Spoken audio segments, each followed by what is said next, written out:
Hi everyone, it's Maddie Brady. We're here to get real about mental health. Stay tuned for some great conversations with some very special guests.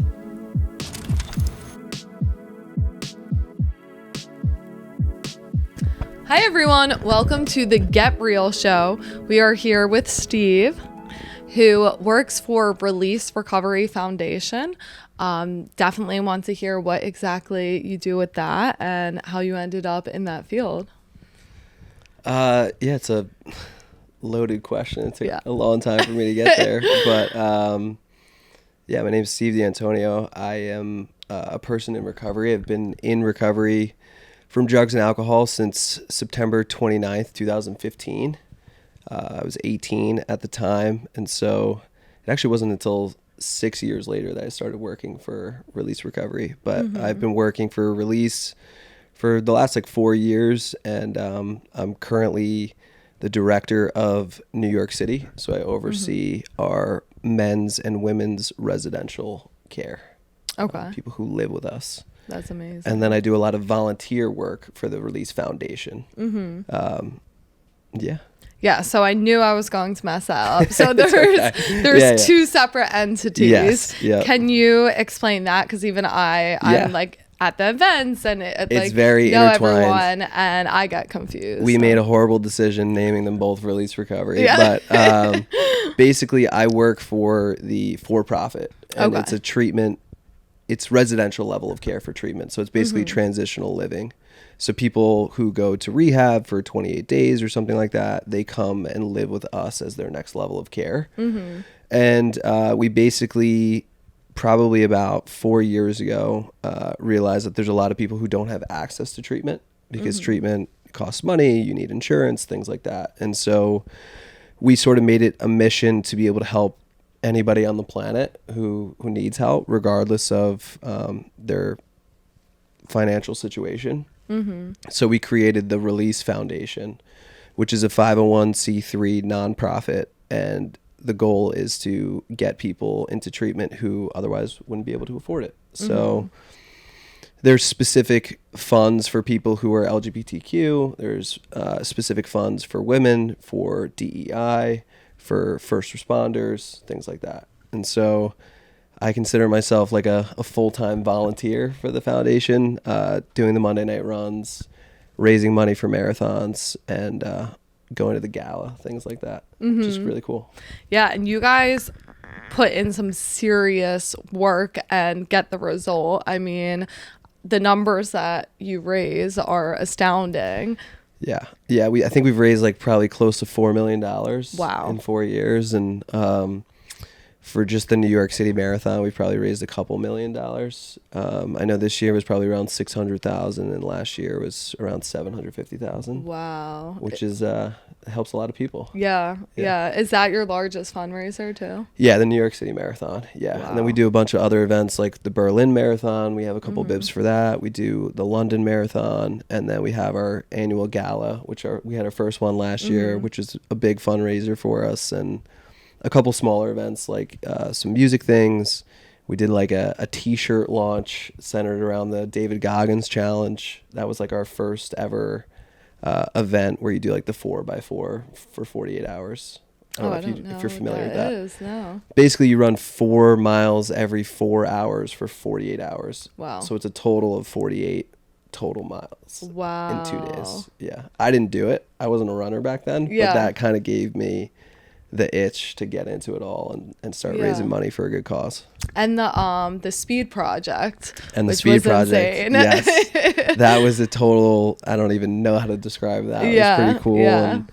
And Greg Travers and Chris Chavez and all those guys are really, really good people. And I think the cool thing about the Release Foundation is that it's not just sober people who are doing it. It's just a lot of people who are allies of someone in recovery, or they just love to run, or whatever the reason is for them to join. And it's a pretty cool community to be a part of. Yeah, that's what I love about it too, is that even at the Monday night runs, there's a lot of people that aren't necessarily sober themselves, but they're supporters of the cause. And I love that, because a lot of my friends aren't sober, and a lot of people I really care about and that care about me are not in the sober scene necessarily themselves, but they want to get involved. They want to show their support, and that's a great way to really intertwine everyone, because it shouldn't necessarily be a thing that, okay, now we're sober and we only hang out with each other. Yeah. Well, this New York City Marathon was really cool for me, because I actually had 10 friends run the New York City Marathon for release. Wow. Because of me, right? And so there were a couple sober people, there were a couple normal people who were just friends of mine, and my fiance ran it. I mean, it was like really, really cool group of people that I was able to connect together, and none of us would have been there if I wasn't sober, but everybody had their own reasons for doing it, and everybody got to cross off a marathon off their bucket list, which was awesome. Yeah, no, that's really neat. And then with your own personal story, so, I mean, you got sober at 18. That is incredible. When did you start to drink and use? I probably started drinking around like 13. It really picked up like going into high school. So it was probably like 14. And it was just like from the very beginning, it was just off to the races. I mean, it, like, as soon as I started drinking, like, I remember sitting at the lunch table, and the entire conversation was like, where are we going to get beer? Where are we going to drink the beer? Who's going to get us beer? And it just like sort of consumed my life. And unfortunately for me back then, it spiraled, and now I'm able to sit back and reflect a little bit 9 years later and be really, really grateful that I stumbled into sobriety. So obviously you were really young, but do you remember that right away it was really an obsession for you? It was amazing. It was like everything that I was looking for in that drink. And I think it goes back to like I was a very insecure person, and there's probably a lot of factors for that, but I was the youngest of 5. I had 4 older siblings that were all super successful, and I think there was a kind of this like inherent self-doubt that I wasn't going to measure up. And so right at the time where things get bigger, right, I was going to high school where sports matter a little bit more, school matters a little bit more. I found this like outside agent that just totally took me out of myself and out of my thinking, and it was like the solution that I was always kind of looking for, right? And I think the interesting thing about me looking back was, on the outside, I looked like a fairly successful person, and like I didn't look like somebody who really struggled with mental health or insecurity or anything like that. I actually projected a much different image than what was going on internally. Yeah, and that's the case a lot of times, and that's why it's important to have these conversations that not every alcoholic, not everyone struggling with their mental health is going to look or fit into the box of that stereotype. So these conversations are extremely important, because I've seen at least too, sometimes it's harder to even realize you have a problem or realize that you need help when you're in a situation like that, because sometimes there's people telling you, oh, you're totally fine, like you just drink a lot, and at least for myself it was harder to recognize it. I think I might have obviously realized things were going in a negative direction with my mental health, but then the people closest to me, at least in my life, were saying that I had a problem. But then you have those people on the outskirts like, we're just having fun, we're just partying, and it is so much deeper and darker than that. Yeah, I mean, like for me, the thing that was killing me, which was alcohol, like I thought I was using it to survive, right? Yeah. I mean, like that's how twisted it was. And even though there were all these like dramatic events that were happening, like the thing that I protected the most was my relationship with alcohol, because I was scared to give it up, and I was scared to like really be myself and be vulnerable, and like all the things that come with that. It just terrified me. And so, that was like the biggest thing, was the thing that was killing me was what I thought I was actually using to survive. Yeah.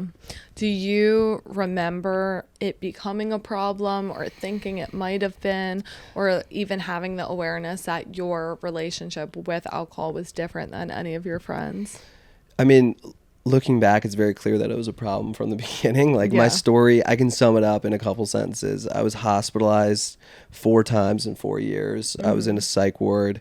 I was drinking and driving. I was drinking every single day. I was drinking in school. Like when I'm able to take that step back and look at it, like, of course I had a problem from the very start. Right. Yeah. And like almost every time that I started drinking, I lost control. Right. Like I hit that certain amount of alcohol and, stop making good decisions. And so the thing about my journey was like my feet were so dug in against admitting that I had a problem, right? Like there was always an excuse for it. There was always something that I could point to as the reason why I messed up. And in the end, like I think what ended up happening was I continued to mess up so many times that I was sort of like beaten into a state of reasonableness, and there was nothing else left to blame. Yeah. And I think the biggest thing for me was like, I started getting treatment when I was 16 years old. Like I was forced to go into a program where I needed to be drug tested and to like do group therapy and family therapy and individual therapy. And it was like the last thing in the world that I wanted to do. And I was so against it. But when the same people are telling you the same messages and you deny them, but then you go out and mess up and continue to mess up, it's really hard to continue to deny them. Yeah. If that makes sense. Yeah, no, definitely. But when you were in the midst, do you think you knew that you were protecting your problem, or do you think you just thought that you were fine? I think I like deeper down, I probably knew I was protecting a problem. Yeah. I remember like negotiating with myself that, I mean, just getting sober at 16, just, I didn't know anyone that was sober at that age, right? It's so built into the culture, especially where I grew up on Long Island. It's like all of my friends drank, all of my peers drank. And so it was really hard for me to admit to myself that I was drinking a little bit differently than everyone else. And so I think that's why I was so, like, I clung onto it so hard, was because I just wanted to fit in at the end of the day. But yeah, I think deeper down, I knew that it was a problem, and I like would always negotiate with myself that like when I'm 25, like I'll stop drinking because I'll have a job and I'll have a girlfriend and I'll like have all these things that I can't give up. But at 16, my life was not really that big. Yeah. It was just parties on Fridays and Saturday nights. Yeah. And isn't it so funny? You think those are the things that are going to make you give it up, when in reality, you can't achieve those things when you're still drinking. Yeah. And that's definitely what I experienced. And then that leaves you into victim mentality, like, oh, I don't have that stuff.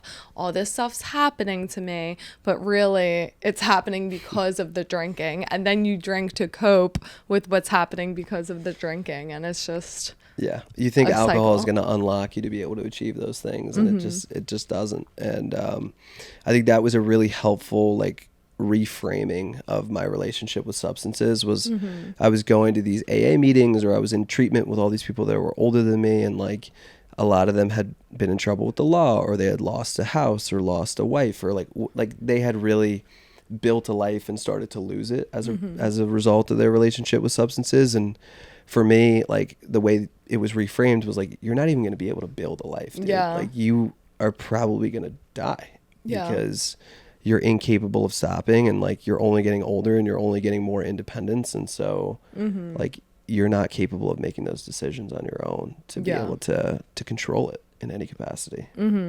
Yeah, I feel like I've thought the same thing going into meetings in the beginning, and comparing, which is the number one thing you're not supposed to do. But it's funny, even today, I think people are shocked where like you're an alcoholic or you're sober, when it's, you think about the person that lost their whole life, but we weren't even able to get to that stage. Like, I know for a fact I would not have been able to hold a job. I would not be able to have healthy relationships with friends, family, partners, anything, if I was still drinking. So we wouldn't even be in the position to lose anything. Yeah. Well, I think like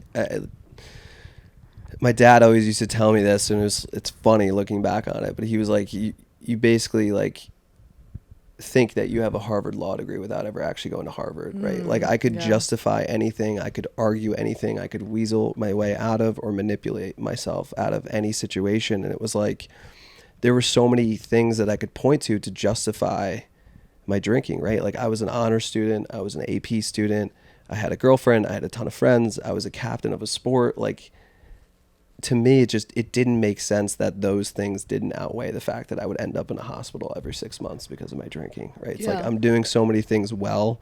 Why do you guys only focus on the negative? And it was like, because it's not safe for you. And like, you're a demon in the house. And that was basically a big struggle for me, was like not justifying things. So at first, was it your family wanted you to get help?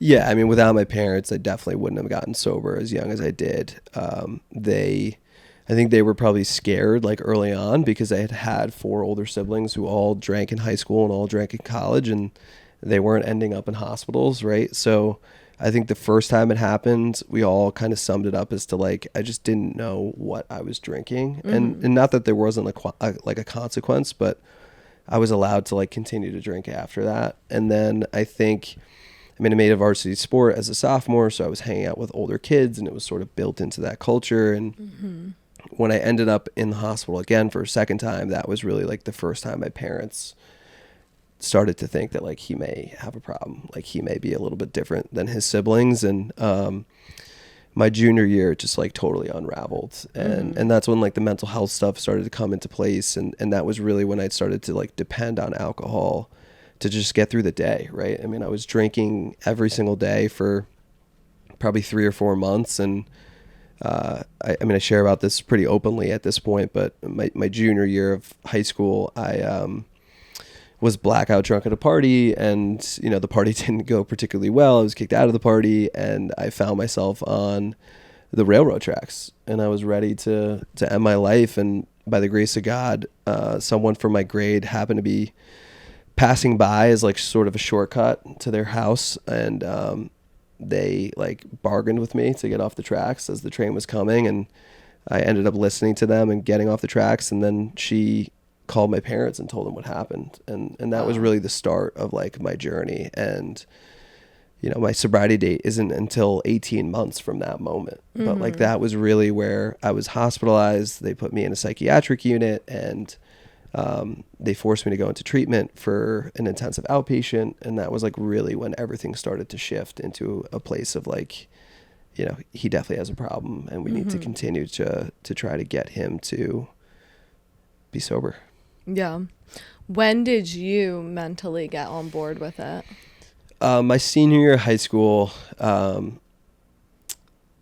had basically like, so 6 months before that was when I wanted to commit suicide. And so I was sort of like in and out of sobriety within this treatment program, and not ready to give it up. But in a way, when you get backed into a corner like that, like when everyone's telling you that you have a problem, it's sort of like creates an even bigger problem, right? I don't know if that makes sense, but like I felt so backed into a corner. I was like, well, the gig is up, like I might as well just use the way that I want to use, right? And so there was a bigger incident in my house where like the cops were called because I was being really belligerent. And so I think that was the first moment where I was like, my actions are not really backing up my intentions, right? I'm telling my parents, I'm telling these people in my life that I'm going to go out and I'm going to have a couple of beers and I'm going to have fun. And then what actually happens is like, I go out, I get blackout drunk, and I'm not a good person when I'm doing that, right? So that was when I like voluntarily told my parents that I was going to stop drinking for the first time. And I actually did it. And I started going to AA meetings, and I was totally not ready to get sober or be sober, but it was really good sort of like exposure therapy in a way, where my friends all sort of got on board with the idea that like I wasn't allowed to drink. And so they were going to be respectful of that. And about 4 months later, I had been bone dry for 4 months, not drinking at all. And I went on a class trip my senior year to Italy. And my first time drinking in 4 months, I ended up in the hospital that night. Wow. So I really am an alcoholic. Yeah. It's like every time I drink, there's a huge incident. And so I think the reason I talked about the AA meetings that I was going to was like, even though I wasn't ready in that moment, the next time a big event happened, like the first words that came out of my mouth was that I was powerless over alcohol and I was ready to accept help. And so I got a one-way ticket from Rome, Italy to Wernersville, Pennsylvania, and I went to a 28-day treatment place called Care and Treatment Center, and that was the start of everything. Wow. Yeah. That is quite the journey. It was a journey. Yeah. Sure. Yeah. I definitely relate on so many facets, though, especially with your family telling you, I think so young too. I mean, you're in denial regardless, but so young, you find even more excuses to justify. But it was very similar for me. I drank for 5 years, went to the hospital 5 times. I had an excuse for every single one. And that's really the difference too, is when you try to take off for a bit. It was actually identical situation. I didn't drink for 4 months, went back, worse than ever. Immediately night 1 got a lifetime ban to a casino, and then it just spiraled downhill from there for a couple months. And then my very last night drinking, same situation. I woke up in the hospital for the 5th time, and that was it. And it was not that I wanted to get sober at that point, but there was no other option. So very, very similar parallels in this story. But I mean, you were even younger. I can't imagine doing it at that age as well is really, really commendable, because you have even more peer pressure, and it sounds like you had a great group of friends, which is always fantastic as well. Yeah, they were super supportive. I mean, we all were doing a lot of the same stuff, right? I was taking it one step further, but I think the coolest part about my story is that, like, when I went away to treatment, that's when, like, things got real, and that's when those group of guys, like, really got supportive around the idea of not only like was I not allowed to drink, but like they didn't want me to drink, and that was a big shift for them too, because I think before that it was hard for them to understand. And you know, I mean, my experience, I mean, we talk about the stigma all the time. Like, my experience has been throughout the last 9 years that, like, if you're open and honest with other people about your experience and why you don't drink, I mean, I would say almost every person I've come across in my life has been supportive of that in one way or another. Some people don't understand it as much, but I haven't felt a lot of peer pressure. I mean, I was on a college campus for 4 years, and by telling people that I was sober, like, there were a lot of really, really good people in my corner that supported that and really had my back at the end of the day, which was really, really great. Yeah, that's incredible. And I feel like when you shift to the right group of people and say that you have a problem and you're doing it for that reason, that will happen. And if you do find yourself in a situation where people are peer pressuring you or telling you you don't have a problem or that you should just have one, you really need to reevaluate, because there's so many people out there that will respect it, especially because it's a disease that touches almost everybody. So the more people, at least, because I'm so vocal and so open about it, so many people come up to me and say, oh, my brother, my dad, my sister, aunt, whatever, has struggled. And they can relate on some level, even if they can't personally relate. They have somebody that they've either watched get sober or wished that they could have watched get sober. So I do think the more that we talk about it and be open about it, that's the way to end the stigma. It's obviously whatever anyone else is comfortable with sharing, but personally for me, I straight up now, I'll just say, I could have just met you and I'll just say, oh, I have a drinking problem, like in response to being offered a drink. And 9 times out of 10, it might take them aback and make them uncomfortable. But I would rather just get it all out there right away, so it's not, because I think people, when they do Dry January and do these challenges, why I think people struggle is because when somebody isn't clear cut, like, I'm not drinking because I have a bad relationship with alcohol, then that's when you'll get someone like, oh, well, Dry January is almost over, just have a drink. And that's where I've seen at least people not finish our January or not reach their expectations with like taking a break or whatever it may be. That's obviously a very different situation,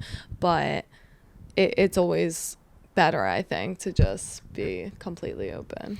Yeah, I mean, I think people, the main difference to me is like it's the difference between a goal and an identity, right? Like if your goal is to just not drink, people aren't really going to understand that, and they're going to question it or try and, you know, see if you'll have a drink with them. And I think when the shift happened for me of like I just want to stop drinking versus I'm sober, like that was when a lot of people started to understand that there was a little bit of a difference for me, and became really supportive of it. That's overall. huge. Yeah. Wow. I never really thought about it that way, but yeah, once you become like it is encapsulated as part of my identity that I am sober, and everybody knows that, and that definitely is the shift there. Yeah, there's like an analogy for it, which is like a lot of people out there want to learn how to play guitar, right? But you're either a musician or you're not. Wow. And for me, it was like plenty of people want to stop drinking, but you're either sober or you're not. Yeah. And like I needed to make it like a part of my core identity. Yeah, and that really is the truth. It is that has to come first and everything else comes second. And I've learned that really in every facet of life, whether it be friends, an occupation, relationships, if you do not have that core foundation of being sober, it's the same thing with people's religions, whatever they practice, that's the belief at the end of the day. It doesn't matter what religion you are. If you believe in a God and worship a God, people always say that has to be the foundation of your life. And it's the same thing with sobriety, that it has to be the foundation, and everything else will come and fall in line. And if it's not fitting in the mold, it probably shouldn't be in your life. Yeah, absolutely. But then you run a lot as well. I do run. Yeah. You've run a lot of marathons, done a lot of fundraising. Definitely would love to hear, as a runner myself, what your relationship with running and being sober and how all of that fits into one, because I know running has definitely saved me. Yeah, I mean, running's a huge part of who I am now. It wasn't always that way.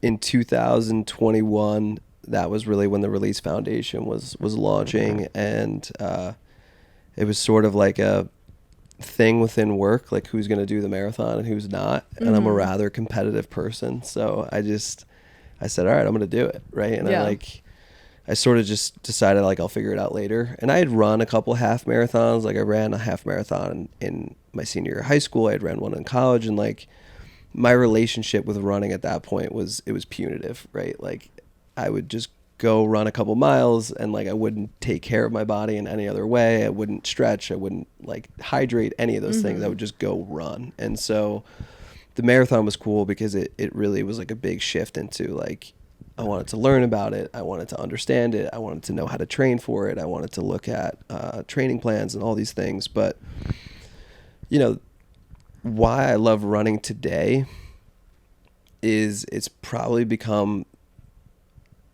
it's the best analogy for what getting sober and staying sober has been like for me, honestly. Like that moment that I had in work where it was just like, I said yes and I'll figure everything out later. Like that was the exact same thing as when I woke up in the hospital for the fourth time, and I just said yes to going to treatment and accepting help. And just, I wasn't worried about like the girlfriend at the time. I wasn't worried about the English test that I had the next week. It was just like, this is going to be something that I'm going to do, and I'll figure the rest out later. And, you know, the second part about running in the marathon was like this idea of the more you do, the easier it gets, right? Like when I first started running, I could barely run 3 miles. I could barely run 5 miles.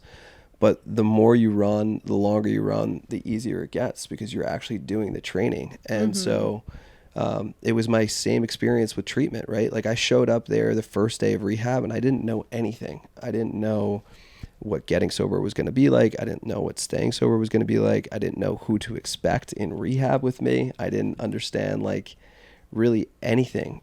But the more I was around it, the more I started to like internalize it, intellectualize it, and conceptualize it, right? And understand that like I belonged in a sober world, right? So like whether it was going to 28 days of treatment or going to 90 meetings in 90 days or getting a therapist, like the more I was around the recovery language, the easier it was to understand and to identify with it. Mm-hmm. The third thing was like running with people was way easier than running on my own, right? Like we talked about earlier, the Monday night runs, like showing up every single Monday and running with friends made it an enjoyable thing, right? Mm-hmm. And so I think what I've learned in sobriety too is like doing that with people is a lot easier than trying to figure it out on your own. And mm-hmm. so I've made a ton of friends in sobriety. I have 2 friends from high school who got sober after I did. Wow. And now there's just like an endless amount of sober people who I've known over the years, and some of them I'm really, really close with, and some of them are just people I could recognize on the street. But like doing it with people is a lot easier. And then the last thing was, we started talking about this before we started the podcast, which was like this inherent like idea that I just wanted to skip to the finish line, right? Like mm-hmm. when I signed up for the marathon, all I wanted to do was cross the finish line, put the medal around my neck, and tell people that I've run a marathon. And what I was like discrediting at the time was like the training was the best part. The good runs, the bad runs, the injuries that I worked myself through, the people I met along the way, like that was the coolest part about running the New York City Marathon for me. Mm-hmm. And it was the same thing when I got sober. Like I just wanted to skip to 5 years sober, right? Yeah. Like I just wanted to have the job, have the girlfriend, have the friends, like have everything figured out. Yep. Let me skip to when life gets good, right? And so as I sit here and I've celebrated 8 years sober and I'm in my 9th year sober, like the reason I can identify as a grateful recovering alcoholic is because of all the highs and lows that I've experienced over those 9 years, right? Mm-hmm. Like I've experienced the lonely Friday nights where everybody's going out and I'm not.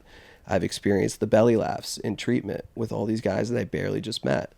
I've done 4 years of college sober. I've like gotten really great jobs. I've like gotten denied from going to grad school. Like there's been so many ups and downs. Mm-hmm. And, you know, through it all, I've been able to stay sober, and, you know, with that life experience is why it's worth it. Yeah. Wow. That is incredible. All of that. I just need that full clip on repeat every morning. Yeah. No, that really is incredible. And I relate to every single part of that. And also too, along with the fact that it gets easier, I think the pain too of you go for a run and you're not in shape, obviously you're in pain. Mm-hmm. And then by the end you're going for runs and you're smiling and you're laughing and you're enjoying it, but then a day might sneak up on you where your leg really hurts or you don't feel too well, and that is the same as sobriety. It's awfully painful in the beginning. Mm-hmm. It gets really good, and there's horrible days in between. Yeah. But couldn't relate more to the wanting to skip to the finish line. Yeah. I mean, that's why we were talking about it, because I was saying I'm about to be 5 years sober, mm-hmm. and I was thinking, man, this is what I wanted to skip to, mm-hmm. is this part on day one. I remember I hadn't even gone to the rehab yet. And I was walking with my cousin, and I was like, I just want to have like a couple years under my belt. I didn't even get mm-hmm. to the help yet. And I wanted to just skip, obviously, past all the embarrassment and shame of all the nonsense I had been having go on in my life before that, and just get to the good part. And that's the same how I even think about big accomplishments, is you just want to get to the achievement. And that's what I love about running compared to it. I feel personally, for me, if I go for like a 3-mile run, I don't get as much out of it, because you are kind of just like, oh, I'm just banging out 3 miles, where mm-hmm. when you're on a long distance run, you have to settle in. And during that settling in, I have so much reflection and thinking, and that's really, I feel like, what you need to do in sobriety. You just have to buckle up and settle in and know that the finish line is pretty far away. And in sobriety, there is no finish line. There's no finish line, but like, you know, I think for me, like the fear around getting sober was pretty similar to like running the marathon, right? Like I just, for whatever reason, I have this like inherent self-doubt that I can't do things that other people do, right? Mm-hmm. So like if I met you and you told me that you run marathons, I would say, good for you. I could never do that. Right. And it was the same thing for me, like when I showed up to treatment or met all these people, especially guys that were like 25, 30, 35 years old that had 2, 5, 10 years sober. It was like, I would meet them and say, good for you. And in my head, I would think to myself, I can never do that. Yeah. And until you go out there and you experience it and you do it on your own, it's like, for whatever reason, you just always think that you're different and you can't do it. Yeah, definitely. No, that's how I always was too, where it felt like I was looking at other people's accomplishments and what they could do, and like I just wasn't able to achieve that. And I actually had the mindset shift from building my sobriety, from doing the crazy races and actually finishing it. I think I've said it before, but for me, confidence is continuously keeping promises to yourself. So if you go out and you say, I'm running 13 miles and you finish that run, you just got 10% more confident. Where if you didn't, that is mentally being stored. And that's how, like, I went into sobriety. I never thought I would be sober. I never thought definitely I would ever be happy sober or have like a fulfilled, content life. But then now I'm almost delusional from like building all of this up, where now I actually do think I can do anything, because I just think if you're on this earth and you're breathing air, if somebody else can do that, you can do that too. And I always hear, even when I do tell people so that I'm sober, that they'll say, oh, I could never do that. And you absolutely can. There's nothing special about me whatsoever other than just repeating the same steps over and over again and having faith in something bigger than yourself. Is honestly what got me to this point. But it helps build confidence, and just honestly got me in touch with myself. Like, I didn't even know who I was before I was sober, before I was setting out on these running achievements and the crazy stuff I try to do. But yeah, I definitely think it's amazing all the work you do, not only just with the running, but then the fact that you fundraise so much. Like you were saying, you raised $10,000 in 1 year for the Berlin and the New York. Yeah, I've raised like probably close to like $30,000 to $35,000 over the last 4 years. That's incredible. Yeah, which is great, because it means that probably 4 or 5 people have been sent to treatment because I was able to fundraise that money, and they have a chance at a new key to life. That's amazing when you put it like that. Have you ever gotten to meet, like, is that ever a thing that you get to meet technically who you sent? Yeah, there are some scholarship recipients that are like pretty involved in our community, and that's like a big incentive of doing this work, is getting to see the people whose lives that you help change. And you know, a part of if you are to receive a scholarship, a part of what we ask that you do is stay in touch with us, let us know how you're doing, and continue to stay close to our community, because we know that being involved with other people who are sober is good for your sobriety. Yeah. Yeah. Wow, that is incredible. I mean, that must just be the most fulfilling feeling, seeing other people, and maybe they'll run the marathon with you one day and I hope so. Raise money for the next person. Yeah. But then too, I wanted to touch on, so you're engaged now. I am. So congratulations again for that. But I think a lot of people, including myself, struggle with relationships in sobriety. What was that like for you? So I got sober at 18, and I was at Fordham University, which is up in the Bronx in New York. And I met my now fiance the first weekend of college. Wow. And I knew right away that I was like very in love with this person. We walked to actually the bars that night because I was trying to figure out how to be a sober student, and like I wanted to go out and experience the nightlife and see what it was all about. But we had a mutual connection. I was friends with her random roommate, basically. And so I got introduced to her, and we walked to the bars, and I got to know her, and I was just like totally head over heels for her. And basically I was in AA and I was working with a sponsor, and I like called him up and I was like, hey, good news. Like, I found the love of my life. Oh my gosh. and what he told me was, dude, you're nowhere close to being ready to date. Don't even think about doing it. And so the hardest thing that I did was I basically waited a year before asking her out. And it was on my sponsor's direction. I'm so grateful now that I took that direction, because I was a crazy person back then, and I was not ready to like even love myself, let alone love another human being. And so we started dating at the very beginning of my sophomore year. But that freshman year, I mean, you can ask my roommates, my friends, they all knew I was head over heels for Caroline, and that was what I was all about. Wow, that's amazing that you were able to wait too. Yeah, it felt like it wasn't my choice. I guess at the end of the day it was. Yeah. But I was pretty keen on listening to my sponsor back then. Yeah. Yeah, it worked out for the best, and she's just been so incredibly supportive of this whole journey for me. I mean, not a lot of 19-year-old girls would sign up to date a 1-year sober 19-year-old guy. You know, like that's a big ask of somebody else, and like, you know, I just had a very frank conversation with her as we began dating, which was like, sobriety is the most important thing for me, right? Like, and it was weird because she had never seen me drink before.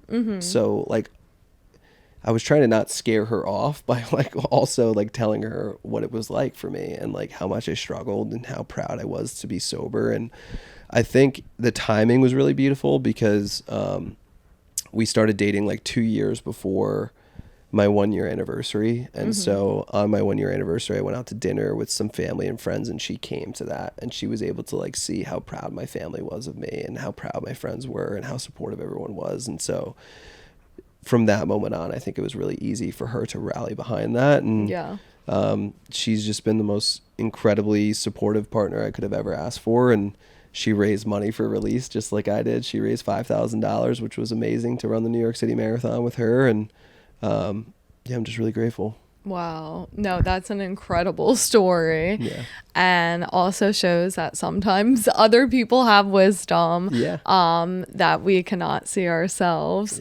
But so then she's not sober, obviously. She's not sober, no. She's I mean, she might as well be at this point. She's a teacher, so she's like, you know, she reads a lot of books and she goes to bed early, and she likes to get up early in the morning and work out, and like, so our lifestyles are really compatible. But she never had a problem. She's not sober at all. And you know, I was attracted to that, right? Like I wanted to find a quote unquote normal person that I could spend the rest of my life with, and you know, just have a little bit of separation between like sobriety and relationships. And so it's been pretty amazing, and we've come a long way in our relationship too. And you know, when you start dating at 19, it's when you're 27 years old looking back on it, like the relationship has evolved many times, which is really great.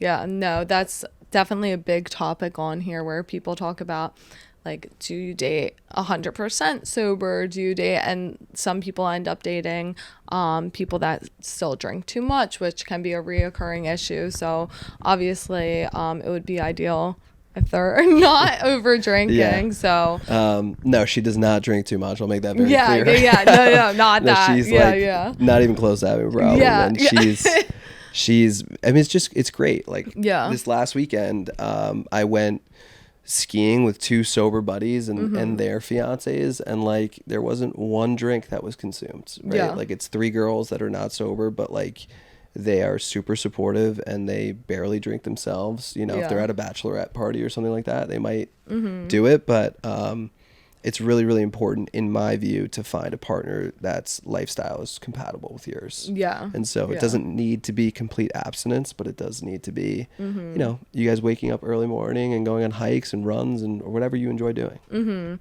Now, that's actually incredible for me, though, is the people that can drink and just choose really to not. And I think that's so neat, which is growing with the Sober Curious movement, and even people that just like how this situation sounds like, oh, just has a drink a couple times a year and that's it.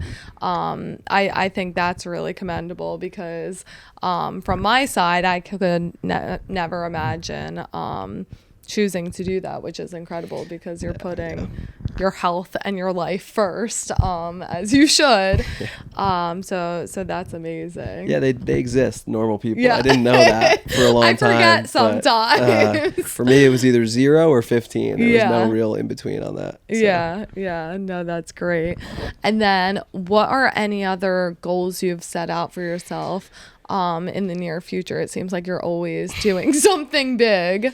2023 was a big year for me. I did 75 hard, which was cool. I ran 2 marathons. I got engaged. So I've actually been trying to really like lay low and not set goals and just kind of like enjoy life for a second. That's smart.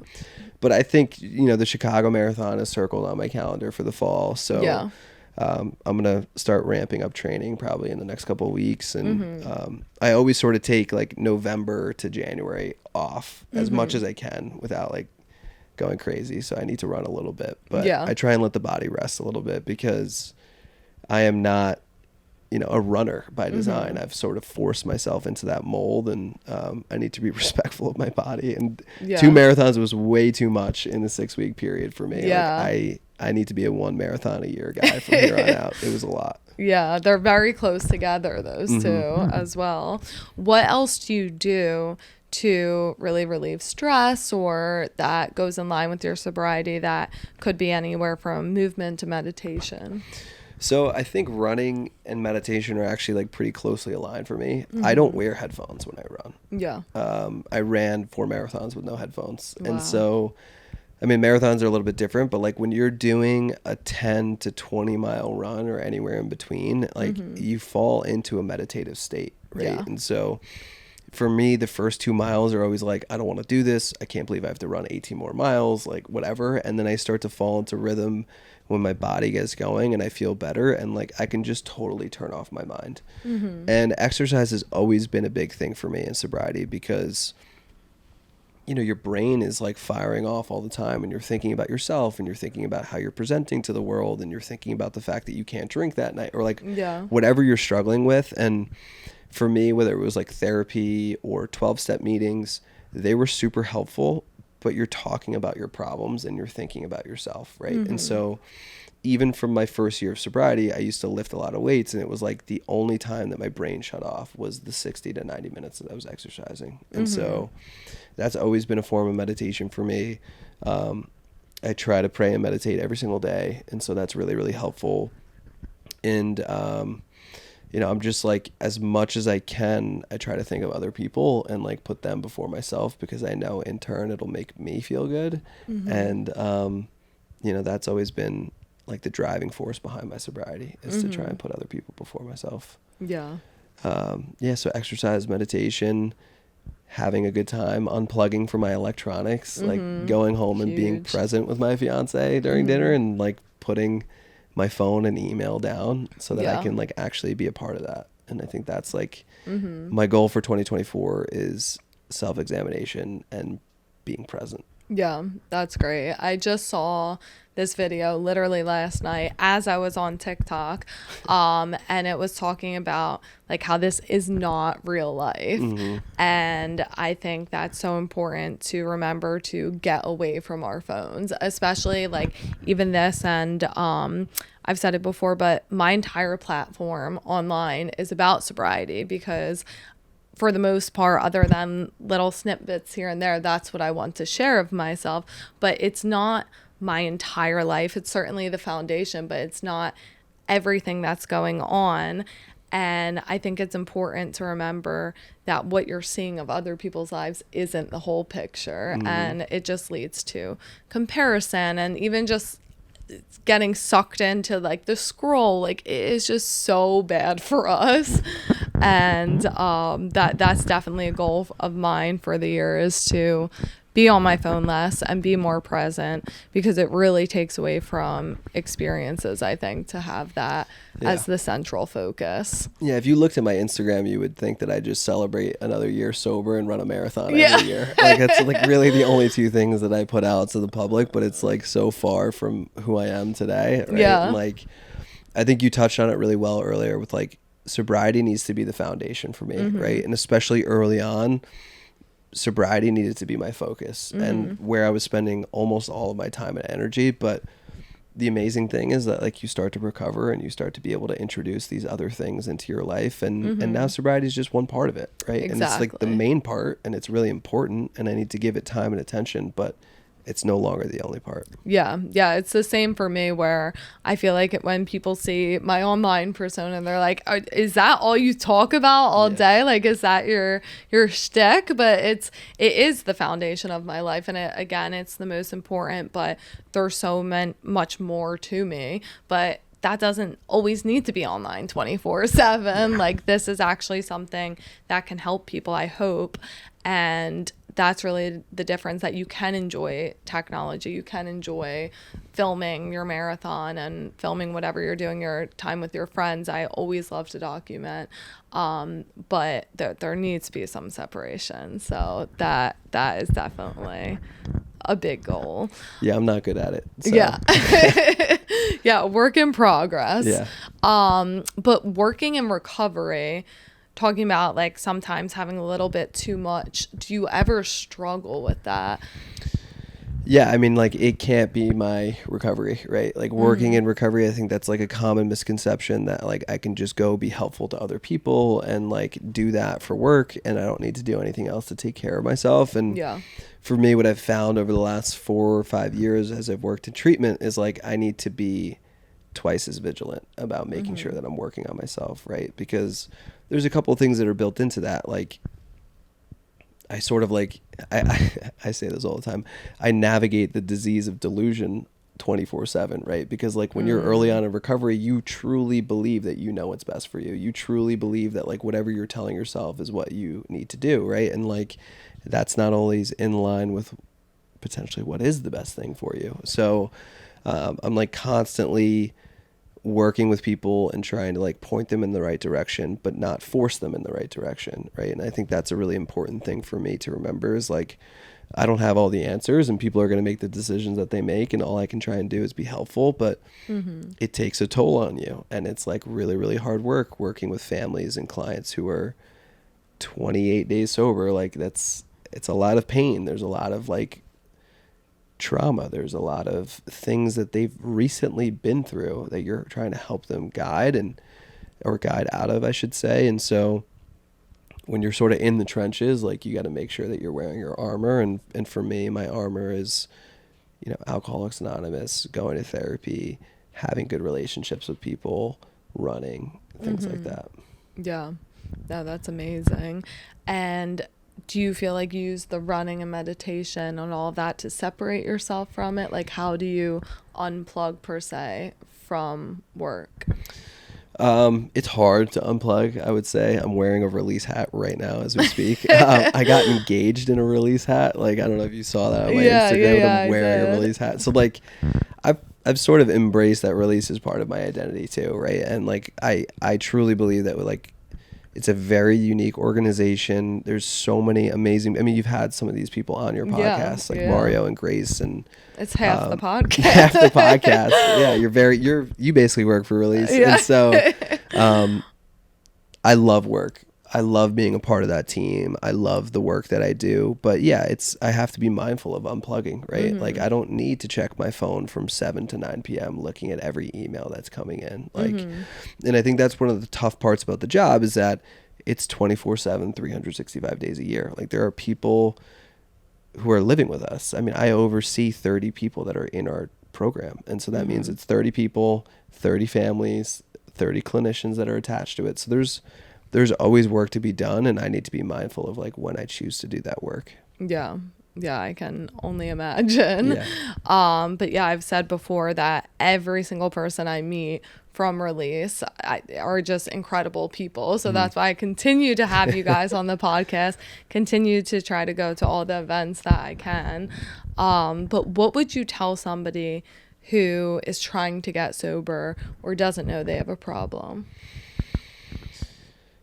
If you're trying to get sober, I would just say that like help is available, right? And help comes in a lot of different forms, right? It could just be as simple as like trying to find a therapist. It could be, a bigger step like going to a 28-day treatment center or trying out your first AA meeting. And it can be, if you're just struggling and you just don't know if you are an alcoholic, I would say that if you try to separate yourself from the drink or whatever drugs that you're using and it's really, really difficult for you, it's probably something to take a look at, right? And so I would like maybe create a challenge with yourself to go a couple of days, a week, a month without it and just see how it goes. Yeah. And that's usually a pretty easy way to tell if you have an abnormal relationship with substances or not. And ending on, what would you say to your 16-year-old self? Oh my God. Listen to other people. No, I would just tell him like, I love you, dude, and like, I think I was my own biggest critic. I was beating myself up more than anybody was around me. And, just really, really struggling to like find my place in the world. And so, it's sort of that like write a letter to your younger self sort of moment. And, it would be really hard for me to put into words what I would want to tell that 16-year-old because it was so dark and it was so scary and he was struggling so much. And, now life isn't perfect, but it's pretty big and it's pretty beautiful. So I would just tell him to hang in there and there's a beautiful journey on the other end of the horizon. Wow, that's amazing. And thank you so much for coming on and getting real. Thank you for having me. Of course. Thanks for tuning in and getting real with us. Podcasts will be posted every other Wednesday on Spotify and YouTube. Please reach out via DM if you want to chat.